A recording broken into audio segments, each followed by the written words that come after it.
Good evening to you, friends, on this American Heart Association Wear Red Day. I'm Greg Merriweather here with Elizabeth Vowell. We'll have more on that coming up in just a minute, but we're going to start with what's behind us here. It's a crime-fighting tool that's come about as a result of 2 innocent lives lost into Baton Rouge to gunfire. Another tool in the arsenal now to fight against crime.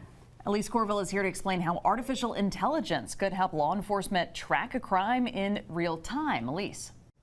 The Baton Rouge Law Enforcement and Criminal Justice Foundation today announced significant efforts to improve our public safety. These measures include some innovative technology.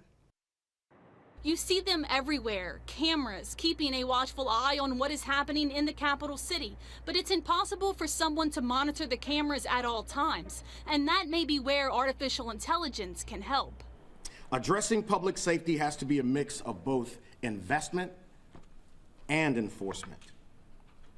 While we cannot and should not attempt to arrest our way out of crime, we shouldn't ignore the need to get bad actors off of our streets. Clay Young is with the Law Enforcement Criminal Justice Foundation. Back in 2022, he announced the Camera Initiative after the tragic deaths of Devin Page Jr. and Allie Rice, both lost to gun violence. It's now being rebranded the Page Rice Public Safety Initiative. The name will change, but the mission remains the same, to increase the number of security cameras in strategic parts of the city. It will also include integrating Zero Eyes, an AI gun detection software to be placed on existing and newly added cameras. That have allowed us to be successful in our downward trend of violent crime by going back and preventing and then also investigating on the tail end. The goal is to use cameras in a proactive way. Here's how the software works. The analytic looks for a brandished firearm 24/7, 365.